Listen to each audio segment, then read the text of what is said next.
इन्होंने मेले के नाम पर उन खोखों को ऐसी जगह रख दिया कि वो अब रद्दी के भाव भी नहीं बिकने के। दुनिया कमा रही थी कांवड़ मेले में, हम खाली बैठे थे क्योंकि हमारे को यहाँ बेरोजगार कर दिया गया।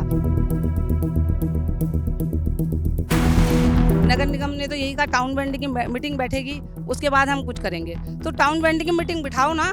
कह कोई सब दे देते हैं, हो जाएगी, पर आज तक हुई तो नहीं है। ना तो वो पैसा दे रहे हैं, ना वो हमारी दुकानें सही जगह पे शिफ्ट कर रहे हैं। आप देखो ना, इतना फर्जीवाड़ा हो रहा है। वो टीन, वो आप देखो क्या है, उसमें कुछ भी नहीं है। वो टीन वैसी लगी हुई है, थोड़ी सी फाइबर लगा हुआ है उनमें। कोई भी एक लात मारता है तो उसमें गड्ढा हो जाता है। तो भाई दूर, पास से लेकर दूर तक सब भ्रष्टाचारी है।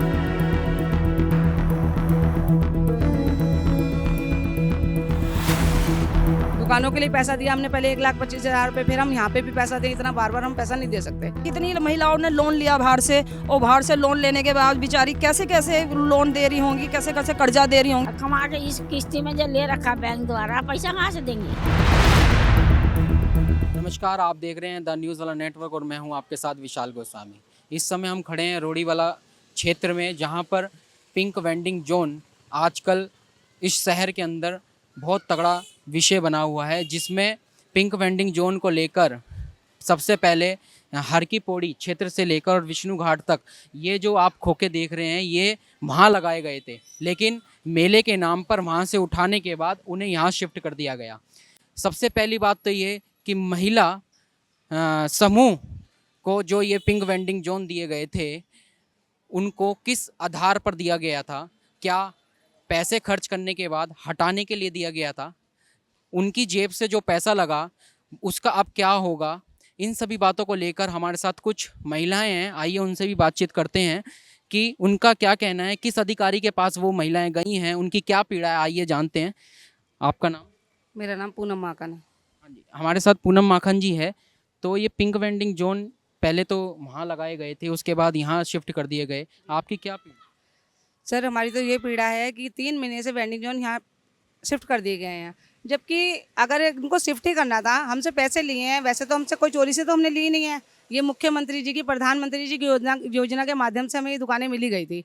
कम से कम हमें पहले, सबसे पहली बात तो ये थी कि हमें नोटिस दिया जाता कि आपकी दुकानें हम यहाँ से यहाँ शिफ्ट कर रहे हैं। हमें ना तो नोटिस दिया गया, ना ही हमें टाइम दिया गया। हमें सिर्फ ये बोला गया 2 घंटे के अंदर अंदर इस दुकानों को खाली करो, तुरंत। हमने कैसे खाली करा, कैसे करा, हमने अपना सामान कैसे हटाया, वो हम ही जानते हैं। और फिर उसको लाके देखो ऐसी जगह पे स्थापित कर दिया। 3 महीने से हम सभी 100 की 100 बहनें बेरोजगार हो गए हैं, क्योंकि दुनिया कमा रही थी कांवड़ मेले में, हम खाली बैठे थे क्योंकि हमारे को यहाँ बेरोजगार कर दिया गया। उसके बाद हमारी जो दुकानों में मीटर लगे हुए थे, वो मीटर भी उतार लिए गए कि हम लाइट जला के कुछ काम कर लेते हैं। हम वहाँ पे गए, बिजली विभाग गए, तो उन्होंने बोला कि क्या नाम है, मीटर वहाँ पे नहीं लगेंगे। जब आपकी दुकानें यहाँ शिफ्ट होंगी तो आपके मीटर यहाँ पे लगेंगे, और क्या नाम है, वहाँ पे आपको दोबारा मीटर लगाना तो नया कनेक्शन कराओ। इतना तो किसी पे पैसा नहीं है कि पहले हम वहाँ पे पैसा दें। दुकानों के लिए पैसा दिया हमने पहले 1,25,000 रुपये, फिर हम यहाँ पे भी पैसा दें, इतना बार बार हम पैसा नहीं दे सकते। कितने का आपने ये खोखा खरीदा? ये हमने लिया था, क्या नाम है, 1,08,000 रुपये में, जिसमें हमें सब्सिडी भी मिलनी थी 20,000 रुपये, जो अभी तक नहीं मिली है। अभी तक हमें सब्सिडी नहीं मिली है। बार बार कहते हैं अब मिल जाएगी, अब मिल जाएगी, कागज़ दे दो, कागज़ दे दो। कई बार हम कागज़ भी दे चुके हैं, फार्म भर चुके हैं, लेकिन अभी तक हमें सब्सिडी भी नहीं मिली है। 20,000 सब्सिडी मिलनी थी। 100 बहनों की सब्सिडी, आप सोचते हैं उसमें कुछ माल भर लें, कुछ काम कर लें इंसान, कुछ नहीं दे रहे हैं वो। और हम 100 के 100 बहनों को बेरोजगार कर दिया है। सबको रोजगार मिलना चाहिए, सबकी दुकानें सही जगह पे शिफ्ट होकर लगनी चाहिए, और क्या ना, फर्श बनना चाहिए, लाइट लगनी चाहिए। कोई भी सुविधा नहीं दी, जो कि हमारे को पहले जब दुकानें देने के लिए बोला गया था तो सारी सुविधा बताई गई थी कि आप लोगों को फर्श बना के दिया जाएगा, लाइटें लगा के दी जाएंगी, शौचालय बना के दिया जाएगा। शौचालय भी जाओ तो 10 रुपये शौचालय वाले लेते हैं, जब आगे लगी हुई थी। अब तो यहाँ खंडर ही बन गई, समझ लो। यहाँ दुकानें नहीं है, अभी तो खंडर ही है। अगर 2-3 महीने और पड़े रहेंगे तो खंडर हो जाएगी ये कोई दुकानें नहीं है। हम चाहते हैं कि हमारी दुकानें वहीं की वहीं शिफ्ट कर दी जाएँ। टाउन वेंडिंग की मीटिंग बिठाई जाए, जो कि 5-6 महीने से नहीं बैठी गई है। अभी हम उस दिन भी नगर निगम गए थे, उन्होंने कहा टाउन वेंडिंग की मीटिंग बैठेगी तब हम आपके लिए कुछ सोचेंगे। कब ये टाउन वेंडिंग की मीटिंग बैठेगी, कब वो हमारे लिए सोचेंगे, कब सोचेंगे हमारे लिए वो? जब ये दुकानें खंडर बन जाएंगी, फिर ना, या तो हमारा पैसा दे दें, ना तो वो पैसा दे रहे हैं, ना वो हमारी दुकानें सही जगह पे शिफ्ट कर रहे हैं। हम पैसा भी नहीं चाहते, हमें मोदी जी की योजना के माध्यम से दुकान मिली है। हम इस दुकानों को बहुत ही अच्छे से चलाना चाहते हैं। हम एक पिंक वेंडिंग जोन, उन्होंने नाम दिया है पिंक वेंडिंग जोन, एक अच्छे से बना के दिखाना चाहते हैं। हम चाहते हैं हमारा जो वेंडिंग जोन बाजार हो सबसे अच्छा दिखे, हरिद्वार में दिखे कि हाँ भाई माननीय नरेंद्र मोदी जी की योजना के माध्यम से, प्रधानमंत्री जी की योजना के माध्यम से एक वेंडिंग जोन मिला है, महिलाएं चला रही हैं और 100 महिलाओं को ये रोजगार मिला है। बहुत ही बड़ी बात है हमारे लिए कि हमारे लिए सोचा गया, तो हमारी ये दुकानें सही से रख दी जाएँ, जहाँ स्थापित थी वहीं कर दी जाएँ और हमारे को फर्श वगैरह बना के और अच्छे से हमारी दुकान लगवा दी जाए, जो कि हम सभी की सभी हमारी 100 की 100 बहनें उसमें रोजगार कर सकें। तो आप नगर निगम के अधिकारियों के पास, डीएम साहब के पास गए? सबके पास गए, क्या कहा? पास गए, हमारी समूह की बहनें भी गई और हम भी गए। नगर निगम ने तो यही कहा टाउन बैंड की मीटिंग बैठेगी, उसके बाद हम कुछ करेंगे। तो टाउन बैंड की मीटिंग बिठाओ ना। हमने तो 5-6 महीने से देखा ही नहीं कि टाउन बैंड की मीटिंग बैठी। हर बार टाल देते हैं, वो हमें हर बार टाल देते हैं कि भाई अभी बैठेगी, जब बात करेंगे, जब बैठे कब बैठेगी। ये 3 महीने से हम सब रोजगार हो रखे हैं। चलो हमारी 100 की 100 बहनें रोजगार हो रखी है, सब इतने परेशान हो रहे हैं, कोई उन पर रोजगार नहीं है, कोई काम नहीं है, पैसा भी इसमें लगा दिया उन्होंने। कहाँ जाएंगी बताओ जरा आप, कहाँ जाएंगी? तो देखिए कि किस प्रकार से यहाँ पर आपने देखा कि महिलाओं ने बताया, अपनी पीड़ा बताई कि वेंडिंग जोन पहले वहाँ था, फिर यहाँ शिफ्ट कर दिया गया। और आप ये देखिए कि पैसा लगाने के बाद भी इस खोखे को खोला नहीं जा रहा है, ना व्यापार किया जा रहा है। आप देखिए कैसे बंद पड़े हैं ये सारे खोखे, आप देख सकते हैं। सोलर आप देखेंगे, देखिए उल्टे फुल्टे हो गए, कुछ चोरी हो गए। अगर आप यहाँ नज़र देखें तो कुछ तो यहाँ से गायब भी हो गए हैं। और आप कुछ के पहिए देखिए आप बिल्कुल ख़राब हो चुके हैं। क्या ये धीरे धीरे ऐसे ही सड़ते जाएंगे? और भी महिलाओं से इस बातचीत करेंगे। आपकी क्या पीड़ा है? हमारा तो ये पेड़ है, देखो जो भी हमको सरकार ने मदद दिया है तो हमको कमाना खाने भी दे दो। जब उसमें कुछ कमाई नहीं पाएंगे तो खाएंगे क्या? और कमा के इस किस्ती में जो ले रखा बैंक द्वारा, पैसा कहाँ से देंगे? आपका कौन सा नंबर है इसमें? खोखा मेरा 90 नंबर है। 90 नंबर है। जब आपने यहाँ लेके आ गए तो उसके बाद बिल्कुल भी नहीं खोला? नहीं खोला। खोल के क्या करेंगे जब कुछ है ही नहीं हुआ? ना कोई पब्लिक जावे, ना कोई रास्ता है, ना कोई आने जाने का रास्ता है, ना कोई सामान है, कुछ भी नहीं। क्या करेंगे खोल के? सबकी बंद पड़ी, हमारी बंद पड़ी। देखिए ये महिलाओं की पीड़ा आप सब भी समझ सकते हैं कि देखिए सरकार ने पैसा ले लिया, सब काम कर लिया, लेकिन उसके बाद भी इन्हें इन खोखों को खोलने के लिए बिल्कुल भी मौका नहीं मिल रहा है। आप देख सकते हैं कि किस तरह से यहाँ की स्थिति है। ये देखिए, मैं अपने कैमरामैन को कहूँगा कि आप दिखाएं क्या स्थिति है यहाँ की। देखिए किस तरह से ये व्यापार करेंगी, किस तरह से यहाँ पर क्या व्यापार चलेगा। ऐसे सोलर प्लांट, सोलर जो यहाँ पर पैनल लगे थे वो भी चोरी हो गए। किस प्रकार से यहाँ पर व्यापार चलेगा, कहाँ से बिजली कनेक्शन आएगा, क्या है क्या नहीं है। देखिए आप देख सकते हैं कि टेढ़ा हो चुका है खोखा, धीरे धीरे इसके पहिए भी गल चुके हैं। सर अभी आपने देखा था कि अभी मेला आया था, ठीक है। हमेशा सावन का मेला हर साल आता है, कोई आज नई बात तो है नहीं। पिछले भी 3 साल से खोखे लगे हुए हैं, तीसरी साल चल रही है ये। दो साल तक भी सावन में खोखे यहीं पे लगे रहे, किसी ने कोई भी नहीं हटाया, कुछ भी। आराम से मेला हुआ, शांतिपूर्वक मेला हुआ। और बल्कि हम लोग भी हेल्प करते हैं बहुत, शासन प्रशासन की ऐसी कोई बात नहीं है।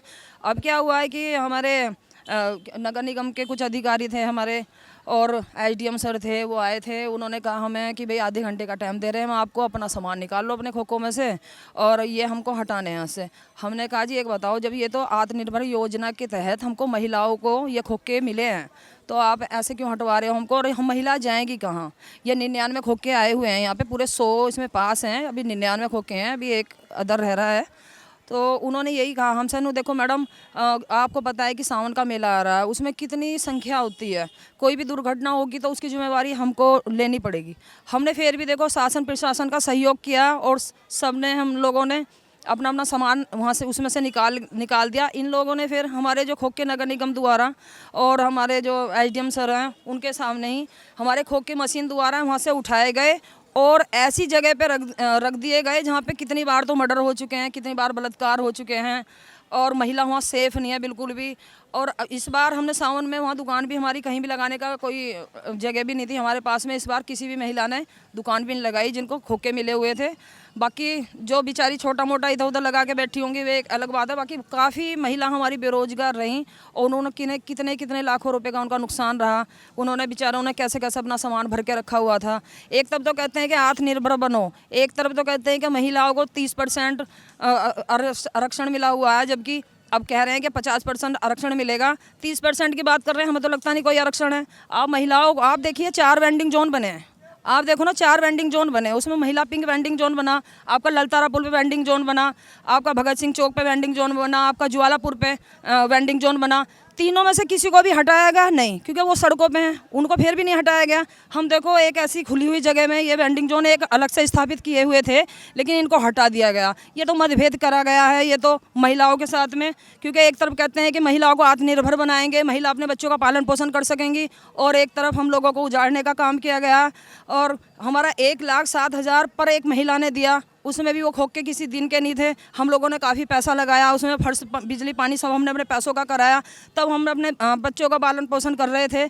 लेकिन इन्होंने मेले के नाम पर उन खोखों को ऐसी जगह रख दिया कि वो रद्दी के भाव भी नहीं बिकने गए। उसमें इतना पानी भरता है, वो ऊपर से हमारी जो छतें थी ना, सौर ऊर्जा तलक भी उखाड़ के ले गए लोग। तो इसकी जिम्मेवारी कौन लेगा? तो कहीं ना कहीं मैं कहना चाहती हूँ कि महिलाओं के साथ ये चीज़ सही नहीं की गई है, इसका हम विरोध कर रहे हैं। और कई बार हम अपनी आवाज़ को उठाने भी गए हैं।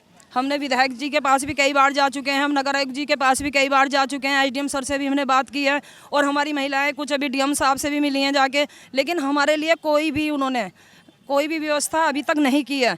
अब ये बताओ 1,07,000, और फिर आप देखो लोन कितनी महिलाओं ने लोन लिया बाहर से, और बाहर से लोन लेने के बाद बेचारी कैसे कैसे लोन दे रही होंगी, कैसे कैसे कर्जा दे रही होंगी। आप देखो ना, बैंकों में जाके देखो कितनी महिलाओं ने अपना लोन लेके जब जाके वो खोखा लिया है। मैं पूछना चाहती हूँ कि वो लोन कौन देगा? वो महिलाओं अपना पालन पोषण कैसे करेंगी? हम लोगों को कैसे बेवकूफ़ बनाया गया? अगर मतभेद ऐसा क्यों है? अगर मतभेद अगर हो तो सभी के साथ होना चाहिए ना, खाली महिलाओं के साथ क्यों है? और भी तो वेंडिंग जो है वो सड़कों पे लगे हुए हैं, वहाँ ट्रैफिक भी जाम होता है, उनको तो किसी ने नहीं हटाया, खाली हमारा रोड़ी वेल वाला का ही वेंडिंग जोन क्यों हटाया गया? तो मैं आपसे कहना चाहूँगी कि आप हो सके तो हमारी आगे तक आवाज़ जानी चाहिए है कि महिलाओं के साथ जो हुआ ये उत्पीड़न बर्दाश्त करने योग्य नहीं। अभी लोकसभा चुनाव संपन्न हुए हैं, त्रिवेंद्र जी हरिद्वार सीट से जीते हैं, बहुमत से जीते हैं, क्या आप उनके पास भी गए? हाँ, कहना चाहूँगी त्रिवेंद्र सिंह रावत जी के पास भी गए थे, प्रेमचंद अग्रवाल जी के पास भी गए थे हम, बाकायदा लेटर भी है हमारे पास में, लेकिन उन्होंने भी यही आश्वासन दिया है कि आपकी व्यवस्था हो जाएगी। कह कोई सब दे देते हैं हो जाएगी, पर आज तक हुई तो नहीं है। देखो 2 महीने हो गए खोखे हटे हुए हम लोग अपने अपने घर में पड़े हैं। आप ये देखो ना, हम अपना घर परिवार कैसे चलाएंगे, ये तो सोचना चाहिए। इसमें शासन हो प्रशासन हो, मैं तो दोनों को कहूँगी और खुल के कहूँगी। मैं तो उन लोगों के साथ हूँ जो यहाँ रेडी पटरी लगा के अपना अपना जीवन यापन करते हैं, और ये खोखे जो लगा के इन्होंने दिए उसमें भी मतभेद बहुत ज़्यादा करा गया है। इन्होंने बाहर के लोग ज़्यादा भरे गए, यहाँ की महिलाओं को सबको मिला भी नहीं। यहाँ आप देखो कितनी 55-60 औरतें भी नहीं होंगी उसमें, 100 महिलाएं ली गई, उसमें 20 समूह ले लिए उसमें, और 55 या 60 औरतें टोटल होंगी यहाँ की, जबकि यहाँ 600 पास है। 600 में से 100 भी पूरी यहाँ के नहीं है लोग। अब ये जो पुरुष हैं हमारे, वो भी कहाँ जाएंगे? उनको भी झूठा आश्वासन देते रहे कि हाँ भाई आप लोगों को भी वेंडिंग जोन की व्यवस्था करी जाएगी। कुछ लोग ऐसे हैं, हम लोगों में आपस में भिड़वाने वाले काम कर देते हैं, कभी किसी को भड़काऊँ कभी किसी को भड़काऊँ। तो मैं कहना चाहूँगी कि हमारे जो पुरुष हैं उनकी भी व्यवस्था भी होनी चाहिए, वो बेचारे कहाँ जाएंगे? महिलाओं की भी व्यवस्था होनी चाहिए, जो हमारे रेडी पटरी वाले लगा कर बैठे हैं 30-30, 40-40, 50-50, 60-60 साल से। मैं पूछना चाहती हूँ मीडिया के माध्यम से, कोई भी है, किसी की भी सरकार हो या कोई भी शासन प्रशासन हो, आप लोग सिर्फ अमीर का साथ देते हैं, गरीब का साथ कोई क्यों नहीं देता है? गरीब के लिए भी खड़ा होना चाहिए। जो जितनी भी वोटें जो पड़ती हैं, जो जितनी भी वोट मिलती हैं, जो भी राजनेता बनता है ना, ये रेडी पटरी वालों से और जो गरीब जनता से ही बनता है, कोई अमीर लोगों से कोई नहीं बनता है। तो मैं कहना चाहूँगी कि हम लोगों की सपोर्ट में जो हमारे साथ खड़ा होगा हम उनके साथ खड़े होंगे। अच्छा, एक आखिरी सवाल, अभी हमने पीछे 2-3 खोखे ऐसे देखे जो बिल्कुल जले हुए थे। एक आपने पहले वीडियो भी देखी होगी और उसमें मैंने आपसे पूछा भी था कि ये हेलीकॉप्टर जिससे बने हैं उससे ये बने हैं, तो ये ऐसे कैसे हो गया? सर देखो, अब आप मीडिया के माध्यम से मैं फिर दोबारा यही बात कहना चाहूँगी, आपने भी पहले वाइट मेरी ली, फिर वाइट कहीं और भी जाके लिया आपने। उन्होंने ये कहा था कि आग ना तो इनको जला सकती है, हवा इनको नहीं उड़ा सकती है, तो वो आग कैसे वो खंडर बना दिए। आप देखो ना क्या है, 1,07,000 रुपये हर व्यक्ति ने दिए, 5 खोखे जल कर राख हो गए, जिसका 1 रुपया भी मुआवजा नहीं मिला। ये तो गलत है। और हमारी 20,000 रुपये सब्सिडी महिलाओं की, कुछ लोग कहते थे कि 30,000 मिलेगी, लेकिन नगर निगम से पता पड़ा कि 20,000 मिलेगी, ना सब्सिडी मिली है। और वो 5 खोखे का तो मुआवजा तो क्या, वो कोई देखने भी नहीं आया। 1-2 बार वैसी दिखावटी के लिए फ़ोटो खींच के ले गए, और हमने मांग करी भाई इनको नए खोखे मिलने चाहिए, लेकिन नहीं मिले।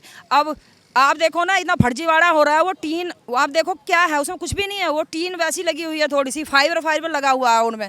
कोई भी एक लात मारता है तो उसमें गड्ढा हो जाता है। तो भाई दूर, पास से लेकर दूर तक सब भ्रष्टाचारी है। तो इन चीज़ों का मैं कहना चाहूँ। और भी देखो ना, आप देखो और जगह भी वेंडिंग, मतलब आप आरोप लगा रही हैं कि नगर निगम ने आपके साथ भ्रष्टाचार, आरोप लगा रहे हैं। जो कंपनी थी ना, जिस कंपनी ने बना के दिए हैं और जिन्होंने बनवाए, उन पे आरोप लगा रही हूँ मैं, जिन्होंने बनवाए, उसमें नगर निगम ने बनवाए हों या किसी और नेता ने बनवाए हों, मैं उन पे आरोप लगा रही हूँ कि ये खोखे इस तरह के दिए के जो जलकर राख हो गए। जब हवा उड़ा नहीं सकती और क्या नाम है ये आग लगा नहीं सकती है, तो फिर किस तरह ये खोखे राख हो गए। तो यही मेरा सवाल है कि उन लोगों से भी जवाब लेना चाहिए कि भाई जैसे आपने बड़ी बड़ी बात करी थी, तो अब तुम्हारी बातें कहाँ हैं, उनको सीध करो।